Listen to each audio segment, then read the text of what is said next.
রাসূলুল্লাহ সাল্লাল্লাহু আলাইহি ওয়াসাল্লামকে নূরের তৈরি বললে আল্লাহর সমস্যাটা কি ছিল? টিভিতে থাকতে যে রাসূলুল্লাহ সাল্লাল্লাহু আলাইহি ওয়াসাল্লাম নূরের তৈরি হলে আপনাদের সমস্যাটা কি? এত আপত্তি করেন কেন? কথা বোঝেন?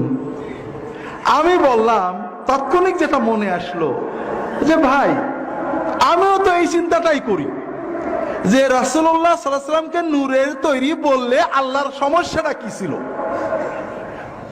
আল্লাহ এই কথা না বলে বারবার কোরআনে হাদিসে বারবার কেন বললেন যে হে রাসূল আপনি বলে দেন আমি মানুষ রাসূল, আমি তোমাদের মতো মানুষ। রাসূলুল্লাহ সাল্লাল্লাহু আলাইহি ওয়াসাল্লামের মনুষ্যত্ব, মানবত্ব, মানুষ হওয়ার কথাটা আল্লাহ বারবার বলে আমাদের ইমানের ভিতরে কেন ঢুকালেন? আল্লাহ তো বলেই দিতে পারছেন আনা খালাকতু মুহাম্মাদান মিন নূর, মুহাম্মদ মাখলুকুম মিন নূর। এই কথাটুক বলাতে আল্লাহর সমস্যাটা কি ছিল? এখন এই সমস্যা নিয়ে আমি চিন্তা করে যেটা বের করেছি, এটা আল্লাহর কোরআনে হাদিসে এরকম স্পষ্ট নেই। আমি যেটা দেখেছি ভাইরা, আগের জামানা নবীর উম্মতেরা নবীর প্রতি ভক্তি সহ পথ হারিয়েছে অতি ভক্তির কারণে। তার বড় উদাহরণ হলো ঈসা আলাইহিস সালাম। ঈসা আলাইহিস সালামকে খ্রিস্টানরা ভয়ঙ্কর অত্যন্ত ভক্তি করে, ঠিক না? কিন্তু কোন খ্রিস্টান ঈসা আলাইহিস সালামের মতো হতে চায়, তার মতো নামাজ, তার মতো রোজা, তার মতো দোয়া, তার মতো কান্না, তার মতো চলা, এরকম ঈসা আলাইহিস সালামের অনুসরণ করতে চায়, এরকম কোন খ্রিস্টান আজ পর্যন্ত দেখেছেন? না। কারণ তারা বিশ্বাস করে তাকে ভক্তি করলেই মুক্তি, অনুসরণের দরকার নেই। এক ভাই কানাডায় গাড়ি চালান, ইউরোপে আমেরিকায়, আমি কালকে হয়তো কিছু বলবো, ইউরোপে আমেরিকায় যখন বাংলাদেশের বা বিভিন্ন মুসলমান দেশের মুসলমানরা যায়, অনেকেই নামাজ কালাম পড়ে না, অনেকে যাওয়ার পরে খারাপ হয়, কিন্তু অনেকেই যাওয়ার পরে ভালো হয়। যখন ইউরোপ আমেরিকানদের আচরণ ইসলামের ব্যাপারে বর্ণবাদী আচরণ দেখে, তার ভিতরে একটা রিয়াকশন হয়, ভালো হয়। এরকম একজন বাংলাদেশ থেকে যখন গেছে, খারাপ মানুষই গেছে, মাদকাসক্ত নানা আকাম করেই গেছে। ওখানে যাওয়ার পরে একজন কনভার্টেড রিভার্ট মুসলিম কানাডিয়ানের সাথে পরিচয় হয়ে তার জীবনটা পাল্টে গেছে। ভালো মুসলমান, দাড়ি রেখেছেন, সমাজসেবার বিভিন্ন কাজ করেন। তা একজন পাদ্রী, পাদ্রীদের একটা আলাদা পোশাক আছে, একজন পাদ্রী তার গাড়িতে উঠেছেন, উঠলে ওই ড্রাইভার সালাম দিচ্ছে আসসালামু আলাইকুম।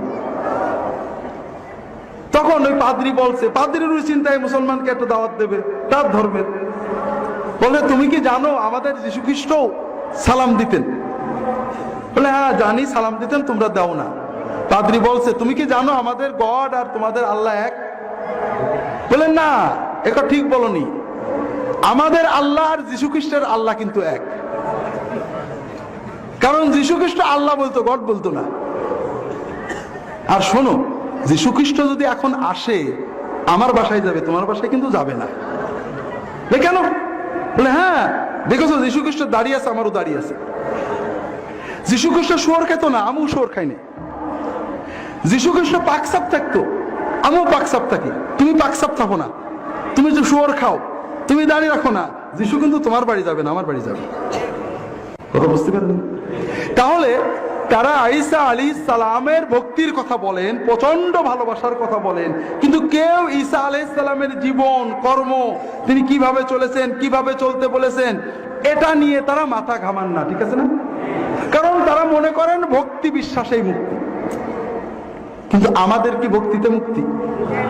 আল্লাহ কোরআনে বলেছেন তোমরা যদি মুক্তি চাও মুহাম্মদ সাল্লাল্লাহু আলাইহি ওয়াসাল্লামের অনুসরণ করতে হবে, ঠিক না?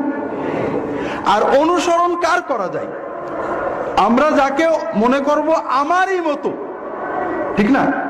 যখন আমি বলবো যে রাসূলুল্লাহ সাল্লাল্লাহু আলাইহি ওয়াসাল্লাম উপাদানে আমারই মতো মানুষ ছিলেন, তো তারপরও তিনি ভয়কে জয় করেছেন, তিনি লোভকে জয় করেছেন, তিনি ক্ষুধাকে জয় করেছেন, তিনি রাগকে নিয়ন্ত্রণ করতে পেরেছেন, তিনি স্ত্রীদের খারাপ আচরণে কখনো রাগ করেননি, কোনো মানুষের খারাপ আচরণে রাগ করেননি।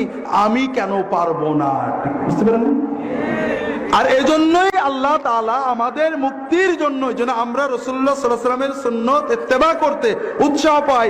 তিনি যদি রাত্রে দাঁড়িয়ে দাঁড়িয়ে চোখের পানিতে বুক ভাসিয়ে তাহাজ্জুদ পড়তে পারেন, আমি কেন পারবো না? এই চেতনা আসবে কখন? যখন আমি বুঝবো তিনি আমারই মতো, ঠিক না?